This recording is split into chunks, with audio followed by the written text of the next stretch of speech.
We started with this passage last week, which says, "Hevel of Hevel," says the preacher. "All is Hevel. What does man gain by all his toil under the sun?"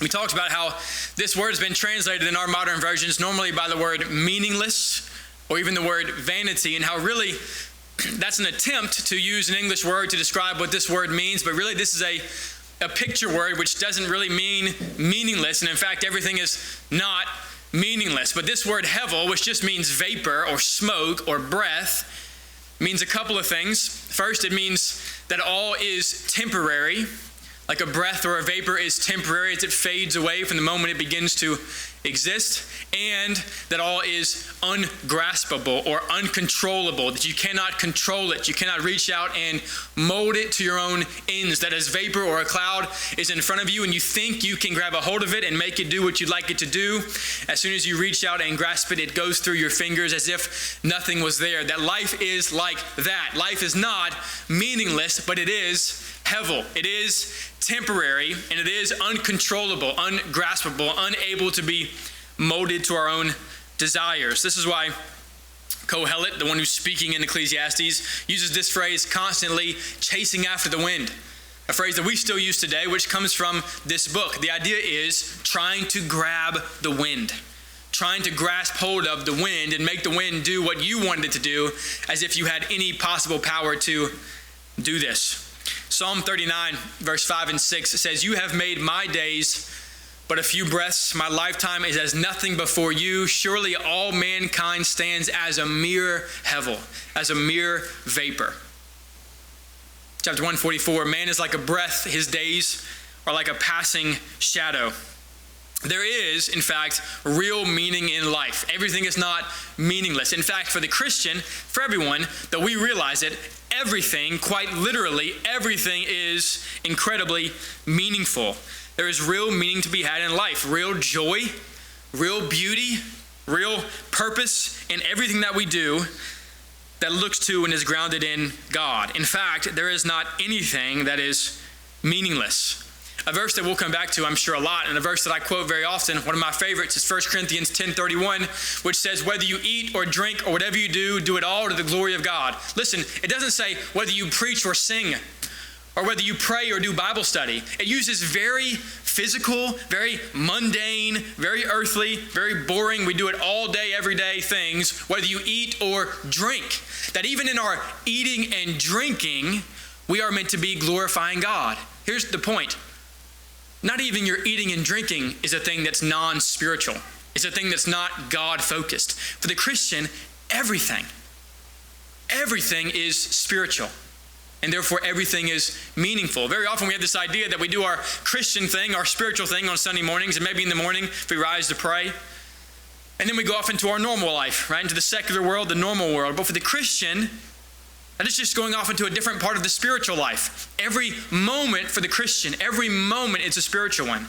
And therefore, every moment is a meaningful one. There is nothing you do, dear Christian, that is meaningless. Every fold of the towel, every dish in the dishwasher, every hammer on the nail, every moment at your vocation, everything is meaningful because everything is done to the glory of God. Eating and drinking and everything that we do. Jesus lived the perfect life. Not just a time in ministry, all of his life, the perfect and perfectly God-glorifying, faithful life. And the large majority of his life, he spent doing the normal, mundane, probably boring work of a carpenter. Jesus lived the perfectly God-glorifying life and spent most of it building tables and chairs. And in those moments, he was not less God-glorifying than when he was doing miracles. Everything you do, dear Christian, there is no secular occupation, there is no secular job, there is no secular task. Everything is God-glorifying, everything is spiritual, everything is seen, and everything is meaningful. Glorifying God at every moment.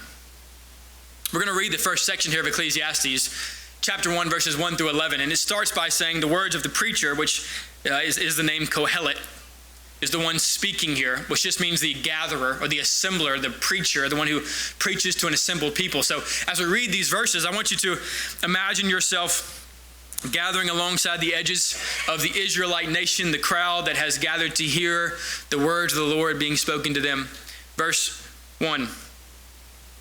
The words of the preacher, the son of David, king in Jerusalem. Hevel of hevels, says the preacher. Hevel of hevels, all is hevel. What does man gain by all the toil at which he toils under the sun? A generation goes and a generation comes, but the earth remains forever. The sun rises and the sun goes down and hastens to the place where it rises. The wind blows to the south and goes around to the north. Around and around goes the wind, and on its circuits the wind returns. All streams run to the sea, but the sea is not full. To the place where the streams flow, there they flow again. All things are full of toil. A man cannot utter it. The eye is not satisfied with seeing, nor the ear filled with hearing. What has been is what will be, and what has been done is what will be done. There is nothing new under the sun. Is there a thing of which it is said, see, this is new? It has been already in the ages before us. There is no remembrance of former things, nor will there be any remembrance of later things yet to be among those who come after. This is the word of the Lord. Now, all I want to do this morning is answer the question that Kohelet asks in the beginning. The question that he asks in verse 3, which is this: what does man profit, or what does man gain? Both those words I think are helpful. By all his toil under the sun. What is the point? What is the profit? What is the gain by all the toil at which man toils, at which we toil under the sun? He says, a generation comes and a generation goes. Every day, hundreds of thousands of people die. And every day, hundreds of thousands of people are born. And it's been that way from the beginning. A generation comes and a generation goes, largely unremembered entirely. Each generation really having a pretty short life of relative insignificance. Do you know the name of your great-grandfather? What about his dad? Do you know the things they did? How they spent their lives? What they worked for? How they toiled? If they lived 70 years, they lived about 25,000 days. 25,000 days, 25,000 mornings waking up and going off into the toil, into the work. 25,000 days of striving and of working. To what end? For what? For you, just a couple of generations later, probably not even to remember his name. Certainly not to remember all the things he did, all the things he worked for. It's all passed into the air. It's all disappeared as vapor. A generation comes and a generation goes. And the one after doesn't remember the one that is before. And the truth is that we all fight thinking about is that's going to be you relatively quickly after you die. You'll be forgotten. Maybe your name remembered for a generation or two. Certainly not all these days you're spending, all the work that you're spending, all the toil that you're doing, and all the anxieties that you're having. They'll go off into vapor as if they never existed in the first place, as if they were never here originally. There'll be a new generation rise up, anxiously toiling for the same things for which you have toiled, only for the generation after them to forget their names and to not know their works. This is what he is saying. What are we doing? Generations come, generations go. Thousands and thousands of hours and thousands of days spent off into the air as if they were never there. Nothing really different than it was before they were there. Soon, relatively soon, I will pass away. I will die. And there won't be much, really, that is different than before I was here. Not a big difference that was made in the grand scheme of things. That's the point that's really being made here. And he goes on, he says, think about the sun. The sun, from the very beginning, from the moment that God spoke it into existence, the sun rose, and then the sun sets. And then all it does is go back to the place where it will rise again the next day and does the same thing. Nothing new, nothing changed, nothing different from all the past. And then he says, think about the wind. The wind comes from the north and blows to the south. And then he says, after it's done, it just goes around the earth, round earth, by the way, already.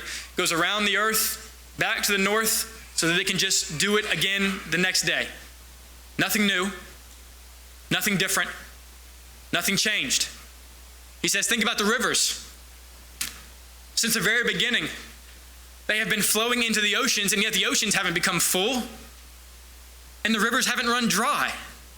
The water just again and again finds its way back to the head of the river and flows again the next day or the next year, the same way it did before. Nothing new, nothing different, nothing having changed. He says, the eye has never seen enough. It's a beautiful, the eye never has enough seeing. And the ear, he says, never has enough hearing. We say, I want to see everything in the world. I want to see it all. I want to visit all the great places and see all the great things. Life's about seeing everything. Really? I mean, that's great. And then what? You'll never get to a point where your eye says, okay, I'm done. That's been enough. Or I want to hear everything. I want to hear the best musicians. I want to hear the smartest people. I want to be in the greatest crowds and the greatest experiences. Okay, great. And then what? You will never get to a point where the ear has been satisfied with hearing. Before the movie The Greatest Showman was ever thought of, Kohelet cries out, never enough, right? Never enough. One of my favorite movies of all time, the opening lines could be lines from Ecclesiastes, which is the movie The Lion King, which says, from the day that we arrive on the planet and blinking step into the sun, there is more to be seen than can ever be seen. More to do than can ever be done. There's far too much to take in here. More to find than can ever be found. But the sun, rolling high through the sapphire sky, keeps great and small on the endless round, the circle of life. This circle, of course, being a deliberate metaphor chosen to paint the picture of this reality. The song emphasizing that we, our lives, are part of that circle, if you will. And that we can't grab a hold of that circle and make it something different, make it what we want it to be. Mold it to our own desires, objectify it, manipulate it to our personal advantage. Verse 9, Kohelet says, what has been is what will be. And what has been done is what will be done. There is nothing new under the sun.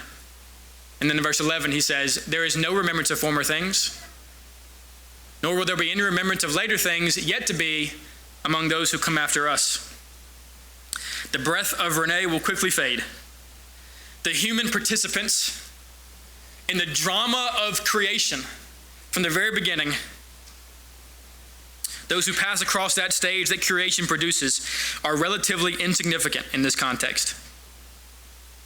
Psalm 103, as for man, his days are like grass. He flourishes like a flower of the field, and then the wind passes over him, and he's gone. The question is this, that Kohelet asks, what does man profit? What does man gain by all the work, by all the toil at which he toils under the sun? And his answer is this. It's two parts to one answer. The first answer is joyfully nothing. What are you gaining? Nothing. What are we profiting? No surplus, no gain, nothing new, nothing different, nothing really changed. Now, this isn't meant to be depressing.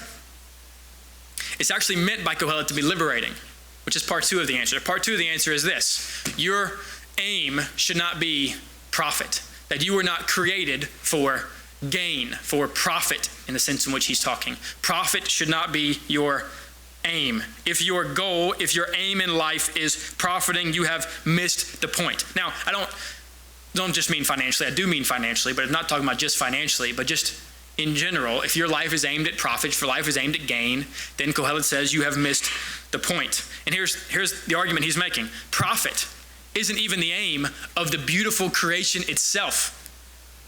That creation itself, the sun, the rivers, the wind, the creation itself is not ordered to produce a surplus through its toil. Creation is not ordered to produce a profit through its toil. At the end of the day, it has exactly the same amount as before the day began.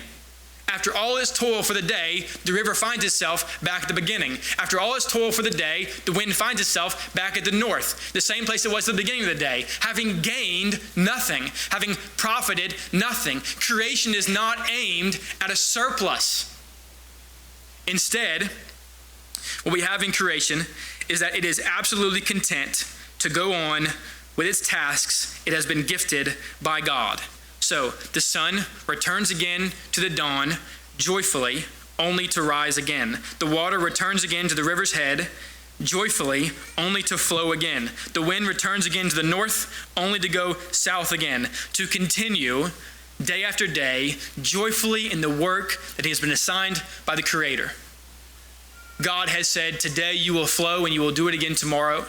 And the creation responds with joy, not aimed at profit, not aimed at surplus, but simply aimed at enjoying the gift of God, at fulfilling the task that God has given it for that moment, for that morning, for that afternoon, then for that evening, and then for the next day. The massive reality of creation, the beautiful creation itself, critiques our human aspirations, our tiny, puny, mortal being aspirations that are aimed at profit and aimed at gain. There's no reason to think that us individuals should gain from our toil when creation itself doesn't gain from its toil. I want you to see how paradigm shifting this is. That the entire world says, if you were to read everything and watch everything, that the world's message to you, that the main reason you exist is for this word. Whatever form it takes in your life, that you exist for gain. That your life is about gaining, is about profiting in every avenue.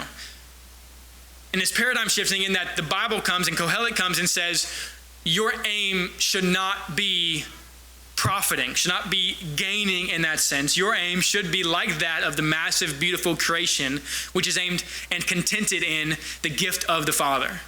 The gift of the Father for this morning, the gift of the Father for this afternoon, the gift of the Father for the task that he has assigned to you today, and everything else comes secondary. Content yourself in the day's tasks. Creation is preaching to you daily that a life bent around profit and bent around gain is a life of futility, is a life of vanity, is a life of hevel. So Kohelet asks strongly, what's the point of it all? Content yourself in the day's tasks, in the place and task that God has gifted you today, and enjoy them, and then do it again if he gives you more breath tomorrow morning. There is no need for the chase. You don't have to buy into the chase. You were made for something better than the chase. God says there is a better way. There is a better way than the way that's aimed entirely towards gain. You don't need to chase a reward. Your life is sufficient reward in itself. You have been gifted by God more than you. We are the greedy and ungrateful child on his birthday who sits in a pile of presents and only really cares about the next one. God has given you so much today, this morning, and intends for you to enjoy those things today, this morning. This here together is a gift. I don't just mean the church. Of course, Ohatchee Church is a gift, but I mean this moment, now, is a gift that God has granted you today for your joy and for his glory. And this has nothing to do with gain or with profit in the way that Kohelet is talking about. Kohelet, poetically, says, better one handful with tranquility than two handfuls with toil and chasing after the wind and trying to grasp the things that you cannot grasp. Again, Jesus lived a perfect life, and most of it was hammering nails. And every hammer, every nail driven, was a nail driven to the glory of God and to his joy in that God. Closing with this. We are meant to see in the New Testament when we get there that there is only one location where real and meaningful and true gain can be had. For instance, Paul says in Philippians, for to me to live is Christ and to die is gain. Which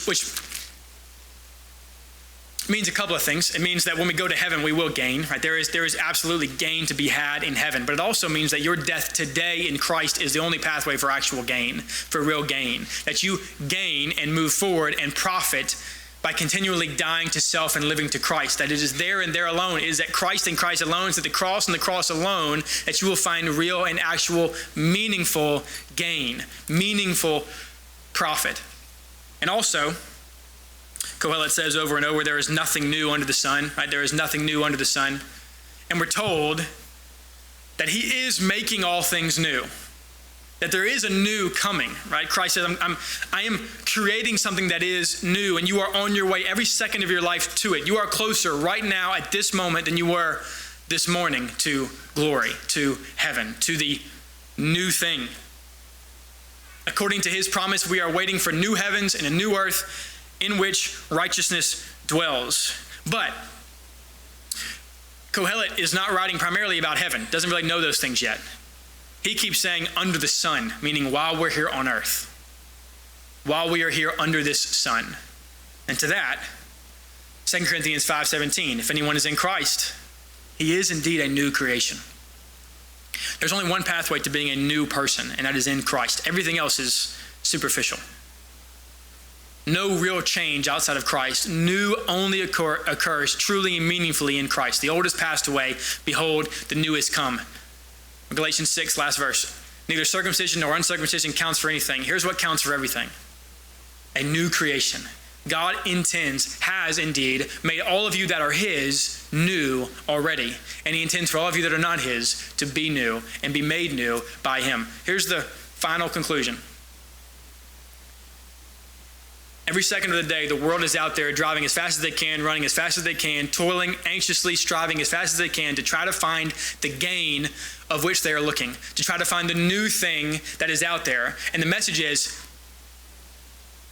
nothing is new. There is no profit to be had by your toil. No gain to be had by that toil. The only gain, the only new that will ever be found is that the one who is chasing you the whole time with his arms open, waiting for you to turn around. The only new, the only gain that will ever be found truly is found in Christ. There is nothing new under the sun, but there is new in the heart of every Christian. There is no gain to be had by all our toil, but there is gain to be had by every Christian. Life is not meaningless. Everything you do is meaningful. And in fact, everything you do is far more meaningful than you could possibly comprehend. If we can help you at all, church, if we can pray for you, if we can baptize you into Christ, we can encourage you, strengthen you, anything at all, that's why we're here. You can come while we stand and while we sing.